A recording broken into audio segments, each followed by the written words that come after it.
Ini The Billy and Benaya Show ya. BNB. B2B. BNB on air. Airbnb. Wesley, hari ini kan B2B kuliah kan cancel. Ini kan B2B baru nih. Jadi itu BNB. On air. Ya. Today BNB on air. Jadi Airbnb show hari ini. Benar nggak? B2B. B2B. B2B. B2B. B2C-nya nggak ada Pastor nanti. Siapa cari tim yang namanya C? Nggak ada. Nggak usah, sekarang zaman ini B2B. Siap. Ayo. Oke, Pastor, gini. Aku ada beberapa pertanyaan ya. Aku kan bisa dibilang pelaku UMKM yang memiliki beberapa tim atau beberapa karyawan.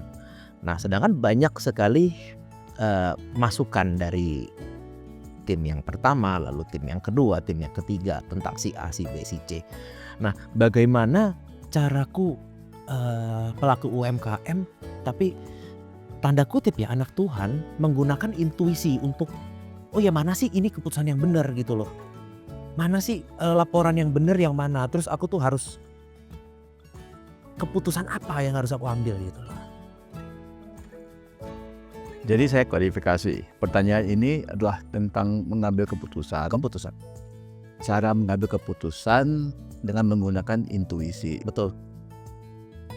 Sebelum saya menjawab pertanyaan ini, saya kembali lontarkan pertanyaan kepada Anda. Biasanya Anda mengambil keputusan tuh pakai cara apa? Sudah pasti berdasarkan fakta atau berdasarkan data. Selain dari itu? Feeling. Oke. Kasih saya satu skenario di mana ada masalah, kemudian Anda telah pernah menggunakan fakta, data, atau feeling, dan hasilnya seperti apa?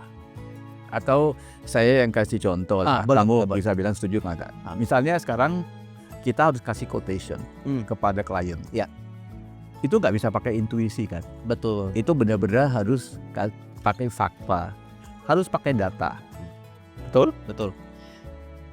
Tetapi mungkin kita pernah punya pengalaman dengan klien ini spesifik, atau karena kita sudah cukup lama di lapangan, kita juga sudah punya feeling bahwa harga begini apakah terlalu rendah, atau harganya terlalu tinggi, atau ini bisa di markup, atau mungkin kita punya feeling wah ini harus di markup dong, nanti harga bahan baku naik, atau mungkin nanti harus diambil lebih banyak karyawan lagi. Kita ada feeling, tapi kita tidak mengawali dengan feeling, kita mengawali dengan fakta dan data. Itu Betul. Itu cocok kan begitu? Bener kan begitu? Betul. Nah, seandainya mulai dengan feeling dulu kan, itu kayaknya akan jadi kurang akurat dan lebih lama kan, berantakan juga ya. Setuju kan? Nah, artinya begini, Anda sebagai orang lapangan akan tahu pakai fakta, pakai data, pakai intuisi. Saya anggap fakta satu sayap, fakta intuisi satu sisi lah ya. Fakta data satu sisi lah, itu satu sayap. Padahal kita juga punya sayap yang kedua, intuisi. Kenapa kita mesti memilih salah satu aja? Kita pakai dua-duanya. Nah, jadi kembali kepada pertanyaan Anda, karena pertanyaan Anda bukan umum tapi sangat spesifik.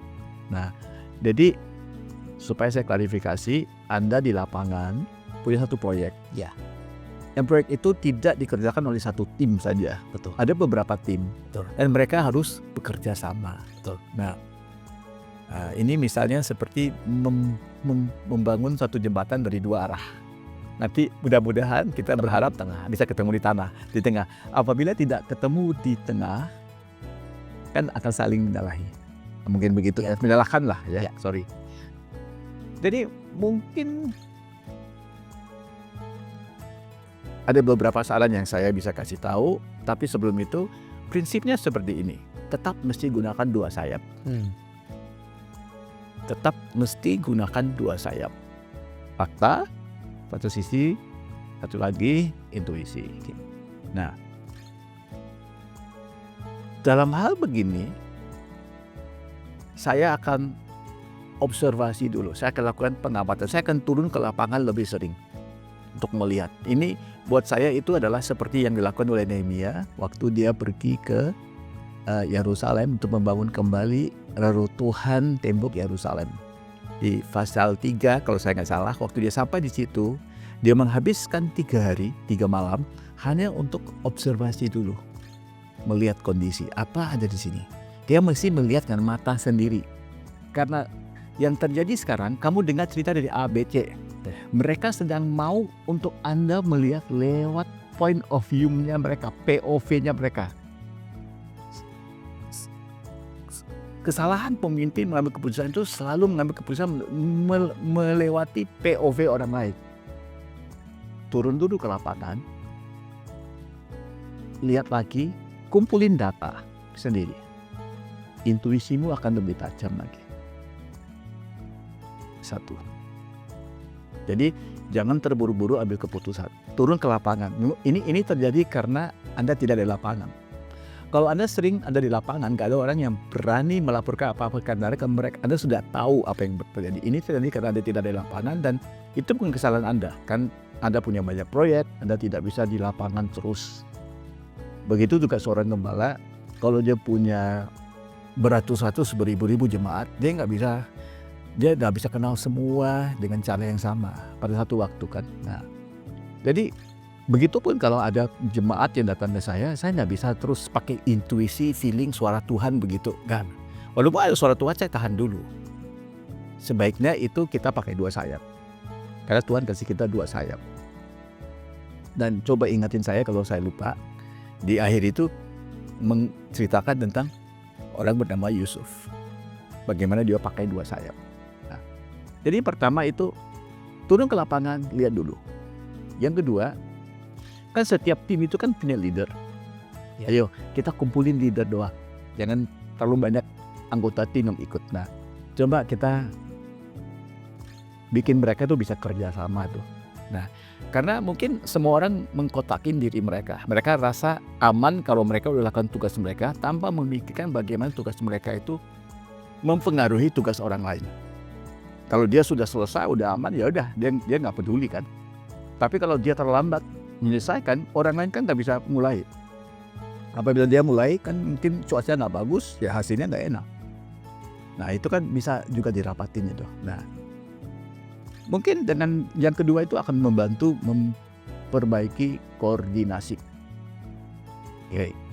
Nah Anda lakukan intuisi, saya rasa orang yang mau lakukan intuisi itu mungkin salah satu jalan tikus.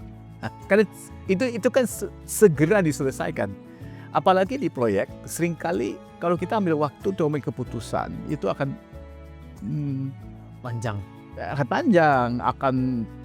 akan menyebabkan terjadi biaya lebih mahal. Tapi ya itu kan Anda harus pikirkan bagaimana untuk menyelesaikannya ya. Oke. Nah, tapi bagaimana ini saya bicara soal lainnya. Bagaimana seorang pilot? Kalau dia lagi sedang mensetirkan pesawat, tiba-tiba terjadi sesuatu, dia nggak bisa akan harus perhatikan dulu kan. Dia hanya ada beberapa detik untuk ambil keputusan, ya kan? Betul. Nah, dan dia nggak bisa bilang nanti 3 hari kemudian aku ambil keputusan. 3 hari lagi dia sudah di dasar laut. Nggak mungkin. Nah, makanya perusahaan maskapai penerbangan itu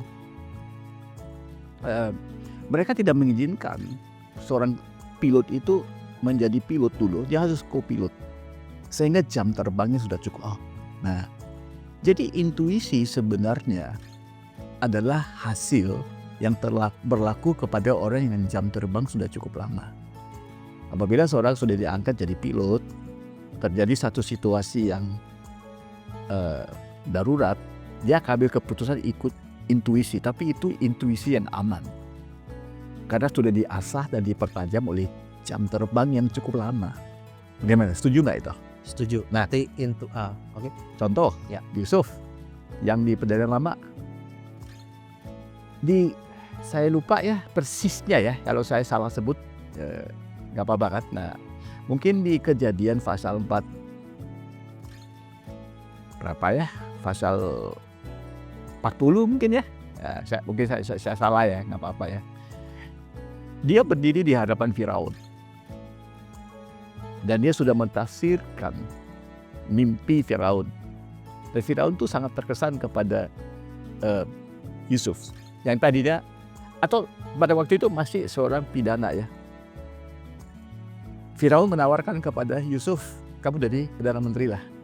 Kamu yang nanti akan memimpin bangsa Mesir ini melewati krisis yang bakal terjadi. Firaun, padahal itu belum terjadi kan, 7 tahun kelimpahan, 7 tahun kelaparan, belum terjadi.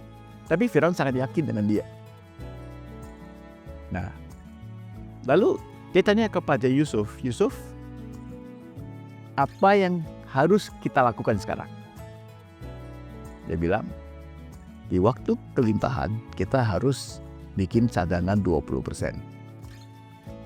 Nah, angka 20%. Dapat dari mana?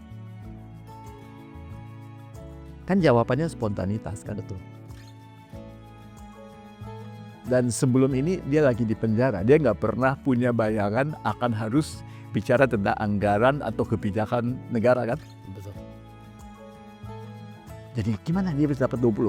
Kalau seandainya 20% terlalu banyak, mungkin orang-orang kan berteriak karena 20% itu semacam satu pajak. Tapi cuman pajak dalam bentuk persediaan makanan untuk waktu kekurangan. Tapi kalau angka itu terlalu kecil, gimana? Di waktu kelaparan mereka tidak akan bertahan, tidak akan survive. Angka itu sangat penting loh. Nah, pandangan saya adalah dia dapat itu karena dia sudah jam terbang cukup lama. Dulu di rumah tangganya Potifar, dia yang ngurus semua. Kemudian di penjara, dia ngurus semua. Oke. Tetap pengalaman berbicara ya. Tetap. Oke. Jawaban yang panjang kepada pertanyaan yang singkat. Kesimpulannya ya, punya dua sayap, pakai dua-duanya. Coba kamu udah dapat fakta. Kedua, manfaatkan tim yang sudah ada. Kan leader yang tim leader kan diangkat bukan tanpa ada sebab kan. Nah, manfaatkan mereka, bikin mereka untuk kerja lebih kompak. Ketiga, baru pakai intuisi. Mungkin waktu itu sudah nggak butuh intuisi lagi. Baik. Nah, kecuali di lapangan sudah harus mengambil keputusan cepat. Nah, waktu itulah kita berdoa. Detik terakhir, Tuhan, last minute, dengan cepat, Tuhan, arahkan saya, pimpin saya, walaupun saya mungkin tidak tahu apa yang Tuhan sedang nyatakan ke saya, tapi biarlah keputusan saya benar atau salah. Kalau benar, ya bagus, puji Tuhan. Kalau salah juga puji Tuhan, tapi nanti Tuhan uruskan. Kenapa Anda jadi pemimpin? Karena Anda yang harus ambil keputusan. Dan keputusan harus diambil bukan saja dengan keputusan yang akurat, tetapi dilakukan pada waktu yang tepat. Baik, siap.